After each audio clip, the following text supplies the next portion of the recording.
real pleasure to welcome you to this laboratory demonstration. This is something we're doing on behalf of the World Federation of Haemophilia, in particular on behalf of the Laboratory Sciences Committee. Chair of the committee at the moment, Dr. Sukesh Nair, he's had an important input into this effort, even though it's me that's making the laboratory demonstration today. My name's Steve Kitchen, I'm a laboratory scientist from the Sheffield Haemophilia Centre. We're going to be discussing one-stage factor VIII assays, and before we start on that, I just want to remind ourselves that the techniques we'll be talking about and the demonstration we'll be doing is all described in the World Federation of Haemophilia Laboratory Manual. I'm very pleased that WFH have made this laboratory manual available free of charge. It's on the website, I think you know the website, www.wfh.org. There's a substantial publications section on the website, and one of those areas includes diagnosis, and the laboratory manual is available on that location. It's possible to download the whole manual as a single document, but we absolutely recognise that people will be interested in different parts of the document, and so we made it possible for different sections to be individually downloaded. WFH, of course, is an international organisation, and so absolutely recognises the importance of having documents available in different languages. So I'm also very pleased that the sections and the manual are available in Spanish translation, in French, Arabic, Russian, Chinese, all available through the website. So again, the techniques that we'll be talking about, the principles, the discussion, all detailed in the laboratory manual. So we'll be discussing and demonstrating one-stage factor VIII assay. One-stage factor VIII, currently the most widely performed factor VIII assay in most countries. We may see some changes in the future as the extended half-life factor VIII products are increasingly coming to market. We may anticipate an increased use of other factor VIII assays, chromogenic assays in particular, but at the moment at least one stage is the most frequently used, and that's the technique we'll be demonstrating just now. So I think we should just remind ourselves first the principle of the one-stage assay. It's based on APTT and uses the same APTT reagents as are used for APTT determinations. So the starting point, if we think about a patient with factor VIII deficiency, I think you know that this causes a prolongation of APTT. The more severe the deficiency, the longer is the prolongation. So there is a relationship. And it's really that relationship that we use to construct a quantitative assay. If we have a plasma which is completely deficient in factor VIII, it will clot. I think you know that. The APTT depends on the reagent. Might be 100, 110 seconds, with another reagent, 90, 100, maybe even a different reagent, 120, 130, but a grossly prolonged clotting time. In contrast, a normal sample containing a normal concentration of factor VIII, 25, 30 seconds. And we know that in between those two clotting times, the lower the level of factor VIII, the longer is the APTT. And so we make use of this fact. If we have a factor VIII deficient plasma then, completely lacking factor VIII, less than 1 international unit per deciliter. If we add some factor VIII to that factor VIII deficient plasma, the APTT will be shorter. The more factor VIII we add, the shorter will be the APTT. And so again, we can make use of this information to construct our one-stage assay. It means that one of the most important reagents in our one-stage factor VIII assay is the factor VIII deficient plasma. It's absolutely key, and there are a number of important features. And again, these are described in the WFH Laboratory Manual. Well, the first and most important feature, it must completely lack factor VIII. So the level should be less than 1 international unit per deciliter. And for many years, the most commonly used source of factor VIII deficient plasma was donations from patients with severe haemophilia. And this works very well. On the other hand, we're in an era now where an increasing number of patients are on prophylaxis, and that's a fantastic thing, of course. It means that there may not be so many patients who have got that, or spending the time where their factor VIII level is below 1 international units per deciliter, and again, that's a really good thing.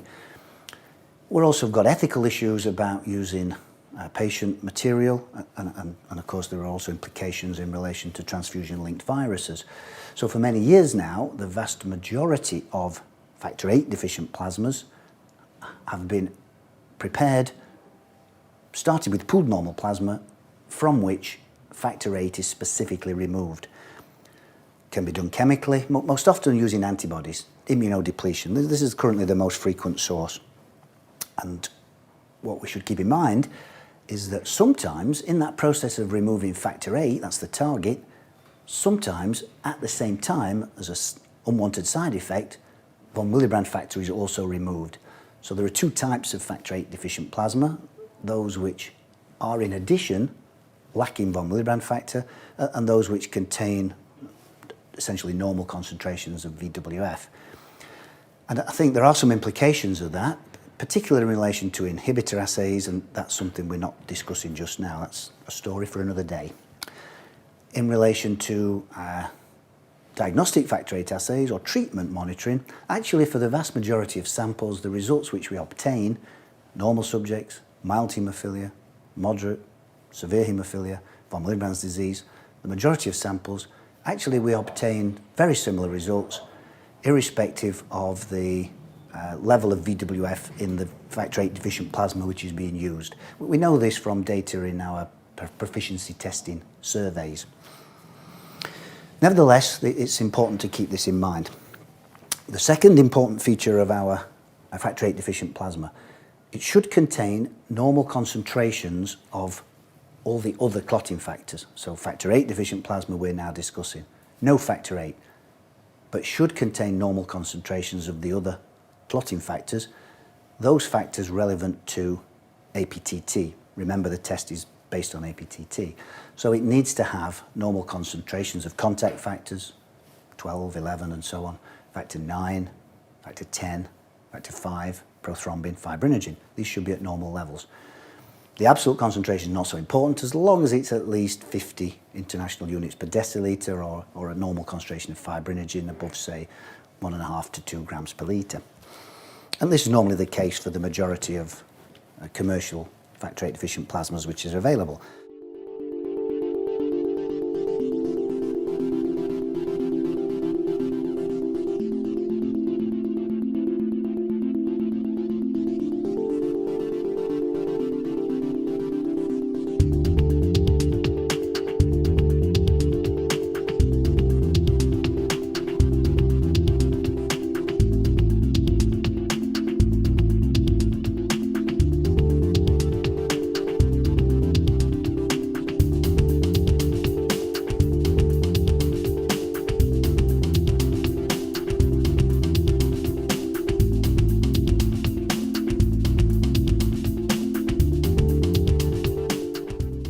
So a factor VIII deficient plasma, very long APTT.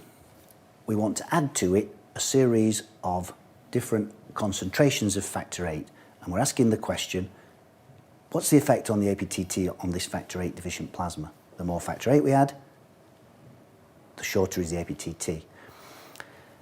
And so we do this by starting with a calibration standard reference plasma. It carries different names. So the second important reagent is the reference or calibration plasma.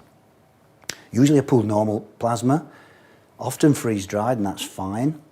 What's important is that this material should be calibrated against WHO international standards, either directly, for example, if it's calibrated directly against the current WHO plasma standard for factor VIII.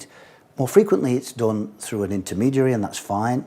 More frequently it's done by calibration against the SSC, Science and Standardization Committee, ISTH, secondary standard. Most companies use this material. But the key is that that material is also itself calibrated against international standards. It means that we're calibrating in international units, and that's really important. So we begin with a commercial reference plasma like this. We buy that from a particular commercial company usually, and it comes with a labelled potency. A potency for factor VIII, and we should work only with materials calibrated in international units, and if a manufacturer doesn't do that, I don't think we should use that material. The majority of commercial standards are calibrated in this way. So we're going to use this to construct different concentrations of factor VIII. And we do that by dilution. The more we dilute, the lower is the concentration. We need to have a linear relationship between the APTT, which we perform on the deficient plasma, after we've added different concentrations of factor VIII. We need a linear relationship between the amount of factor VIII we're adding and the effect on APTT. And this is typically possible if we start with a calibration plasma in which the factor VIII is usually close to 100 international units per deciliter, if you prefer one international unit per mil. Sometimes it's a little different from this, usually it's a little different from this, but it's usually close to this for a pooled normal material. And for that type of standard, we frequently use dilutions beginning either at 1 in 5 or 1 in 10 dilution. We'll start today using a 1 in 10 dilution, and then we need to prepare even additional dilutions, more diluted, lower concentrations of factor VIII. So the first thing we're going to do with this material is to construct some dilutions.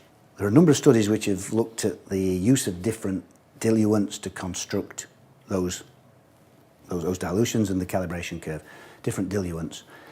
The majority of factor VIII assays currently are done using buffers like imidazole buffer, glaucylene buffer, like Auron's buffer, but crucially with a pH at 7.35. This is the most frequent material which is used, and it works extremely well for the majority of settings.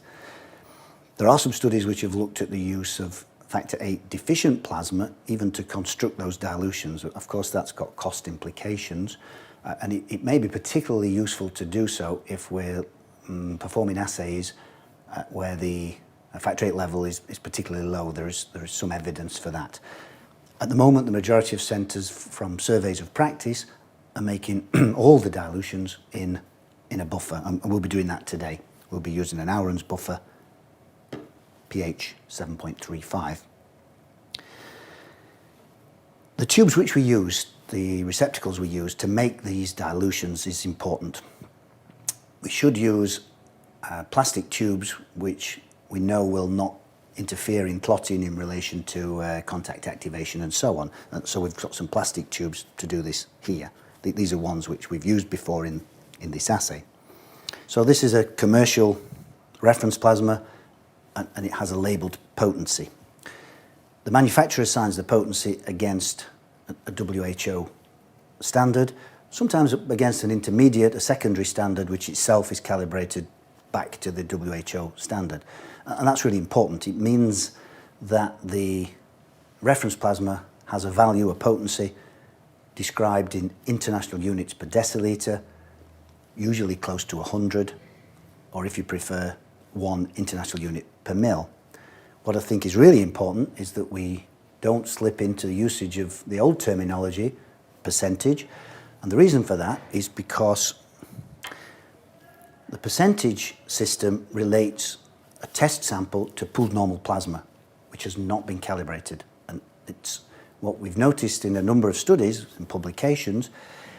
If you don't calibrate a pooled normal plasma, there is a highly variable factor VIII content. Even if you make a pool of the same 20, 30 normal subjects, the amount of factor VIII contained in that pool varies really quite dramatically from one pool to another. Can be over a twofold range, for example. Trevor Barcliffe and others have shown this in a number of studies. So it's really important that we use a standard which is calibrated in international units. And if we've done that, it's therefore important that we describe the results in international units.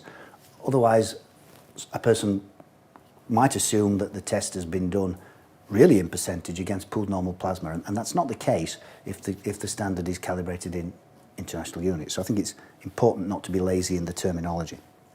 We're going to be doing this demonstration using manual method in the water bath, even though we recognise, of course, the majority of factor VIII assays worldwide increasingly are performed on highly complex autoanalysers, semi-automatic, fully automated systems.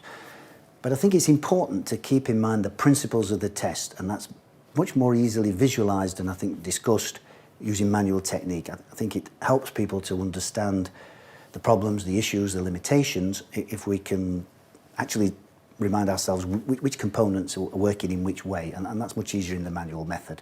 And I think we're also very fortunate in hemostasis that actually the results of a manual factor VIII assay in the water bath are perfectly acceptable for patient management purposes. That's unusual in laboratory tests, and many areas of laboratory testing, cell counting, clinical chemistry. It's I think true to say that, let's say, manual equivalents are so time-consuming and in particular are unacceptably inaccurate or imprecise that they can't be used for patient purposes. They're simply not safe. That's not the case for factor VIII assays. I think the method we're about to show is acceptably precise. It's perfectly usable for patient management purposes. And that's an advantage in a centre who's not able to put in place a complex autoanalyser. So that's the other reason why we're also going to work in the water bath today.